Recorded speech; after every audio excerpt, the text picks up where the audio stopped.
नमस्कार, मैं हूं संध्या सिंह और आप देख रहे हैं तेज भारत नेटवर्क, जहां हम लाते हैं खबरें सबसे पहले सबसे सटीक।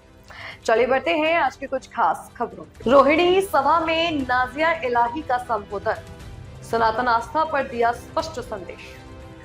दिल्ली के रोहिणी क्षेत्र में आयोजित एक सभा को संबोधित करते हुए नाजिया इलाही ने सनातन धर्म, हिंदू आस्था और राष्ट्रीय भावना को लेकर अपने विचार व्यक्त किए हैं। अपने व्यक्तित्व में उन्होंने कहा कि भगवान श्री राम को याद करना किसी कैलेंडर या अंग्रेजी तारीख से जुड़ा हुआ पर्व नहीं, बल्कि हिंदू समाज की आस्था और भक्ति का विषय है। नाजिया इलाही ने कहा कि सनातन धर्म केवल परंपरा नहीं बल्कि जीवन पद्धति है, जिसे तिथियों तक सीमित नहीं किया जा सकता। उन्होंने हिंदुत्व और देश को एक दूसरे से जुड़ा हुआ बताते हुए कहा कि राष्ट्रीय और संस्कृति की रक्षा के लिए आस्था के प्रति दृढ़ रहना आवश्यक है। उन्होंने अपने संबोधन में यह भी कहा कि यदि देश और धर्म की रक्षा करनी है तो समाज को अपने मूल्यों के प्रति सजग और प्रतिबद्ध रहना होगा। उनका यह बयान सभा में उपस्थित लोगों के बीच चर्चा का विषय बना रहा। यह व्यक्तित्व रोहिणी सभा में उपस्थित बड़ी संख्या में लोगों के सामने दिया गया, जहां सनातन धर्म और सांस्कृतिक मूल्यों को लेकर गहन विचार विमर्श हुआ। नमस्कार, वंदे मातरम, भारत माता की जय। बोलो सियावर रामचंद्र की, बोलो सियावर रामचंद्र की, बोलो सियावर रामचंद्र की। नमः पार्वती पते, हर हर महादेव। आज 22 जनवरी है, जोश होना चाहिए, क्योंकि हम भाजपाइयों का एक स्लोगन है, जो राम का नहीं वो किसी काम का नहीं, और जिसको यहाँ रहना है उसको राम का नाम लेना ही होगा। और अगर किसी और को पूजनीय मानते हो तो ticket to Pakistan, Iran, Afghan कर लो भैया। यहाँ रहना है, इस मातृभूमि पर रहना है, इस भारत माता को अपनी माता मानना है, तिरंगे झंडे को सैल्यूट करना है और जन गण मन गाना है, वंदे मातरम बोलना है तो वेलकम, और नहीं बोल सकते तो काइंडली वेलकम। मंच पर उपस्थित गुरुदेव, माँ, मैं आज जो स्पीच रख रही हूँ वो मैं और अपनी माँ दोनों की तरफ से रख रही हूँ। उनकी तबीयत थोड़ी ठीक नहीं है इसलिए वो बोल नहीं पाएंगी। और सलीम वास्ते, समीर, एहसान, अब्दुल्ला सब यहाँ पर है। मित्तल भाई साहब, बहुत बहुत आभारी कि आपने इतना खूबसूरत आयोजन आज के दिन रखा है।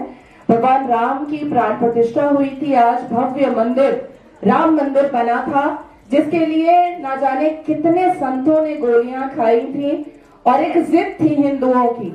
सारे हिंदू नहीं बोलूंगी मैं, 120 करोड़ हिंदुओं को मैं ये नहीं कह दूंगी कि सबने कसम खा ली थी, लेकिन चंद जो धर्म को बचाना चाहते थे, जो धर्म को सुरक्षित करना चाहते थे, जो वाकई में भगवान राम के भक्त थे, उनकी एक जिद थी कि मंदिर वहीं बनाएंगे, तो मंदिर वहीं बना।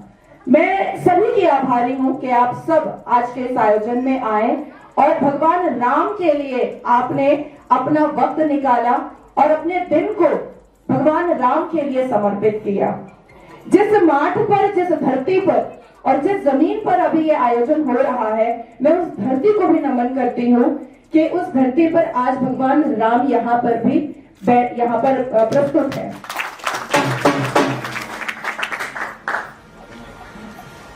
एक 120 करोड़ हिंदू और 22 करोड़ से थोड़ा सा ज्यादा कठमुल्ले और कठमुल्ली, यही है ना, क्योंकि इस्लाम में महिलाओं का भी, लड़कियों का भी खतना होता है। थैंक यू कि मैं बच गई हूँ, मानती ही नहीं थी ना बचपन से ही, तो बच गई। क्या 120 करोड़ भारी है या 22 करोड़ भारी है, ये तय आपको करना है, क्योंकि टोपी वाले टोपी लगा करके अपनी संख्या बता रहे हैं, हिजाब वाली हिजाब पहन करके अपनी संख्या बता रही है, मस्जिद वाले अजान दे करके अपनी संख्या बता रहे हैं, मजार वाले लुकुंदाना और चादर चढ़ा चढ़ा करके अपनी संख्या बता रहे हैं, लेकिन क्या तिलक वाले तिलक लगा करके अपनी संख्या बता रहे हैं? क्या रुद्राक्ष वाले रुद्राक्ष पहन करके अपनी संख्या बता रहे हैं? क्या धोती वाले अपना धोती पहन करके संख्या बता रहे हैं? क्या भगवा वाले भगवा पहन करके अपनी संख्या बता रहे हैं? क्या जनेऊ पहनने वाले जनेऊ पहन करके अपनी संख्या बता रहे हैं? क्या तुलसी माला पहनने वाले तुलसी माला पहन करके अपनी संख्या बता रही हैं? नहीं, नहीं बता रहे आप लोग, क्योंकि आप लोगों के सर पर वेस्टर्न कल्चर हावी हो चुका है। हमारी माता बहनें सिंदूर लगाने को फैशन नहीं समझती हैं। हमारी माता बहनें रुद्राक्ष पहनने को फैशन नहीं समझती हैं। हमारी माता बहनों को कहो कि जरा छोड़ा सिंदूर लगा दो तो उनको बुरा लग जाता है कि किसी पार्टी में जा रही हूँ, मैंने इतना सुंदर वेस्टर्न आउटफिट पहना है, इतना सुंदर मैंने ड्रेस पहना है, मैं सिंदूर लगा लूंगी तो मेरा फैशन खराब हो जाएगा, मैं रुद्राक्ष पहन लूंगी तो मेरा फैशन खराब हो जाएगा। मोटा सा पतन, बुरा मत मानिएगा। I'm not giving any kind of judgmental statement. I'm just trying to explain what you are thinking actually right now in this current scenario. एक ड्रेस पहनेंगी, शरीर जैसा भी हो, टुनटुन जैसा हो या कटरीना जैसा हो, तो गॉड से चलता है। ड्रेस पहन लेंगी और ड्रेस पहनने के बाद अपने हिंदुत्व को ऐसे भूलेंगी मानो जैसे इनके अंदर पे सनी लियोनी का भूत आ गया हो। ये है ही नहीं हिंदू, रह ही नहीं जाती है हिंदू, सनी लियोनी बन जाती हैं। लेकिन देखिए हिजाबनों को कुरान की पहली आयत कहा जाता है कि इकरा है। हम यहाँ पर बहुत लोग हैं मुसलमान और कुछ एक्स मुस्लिम, हमने कुरान का जब पहला पन्ना खोला तो हमें इकरा नहीं मिला, लेकिन कहा जाता है कि कुरान की पहली आयत इकरा है और इकरा का मतलब है पढ़ो। हिजाब पूरे 30 पारे में कहीं पर भी नहीं है। यहाँ तक के पैगंबर मोहम्मद सल्लल्लाहु अलैहि वसल्लम की 11 बीवियां वो भी हिजाब पहनी हुई हैं, ऐसा कोई जिक्र किसी भी आयत में कुरान में नहीं है।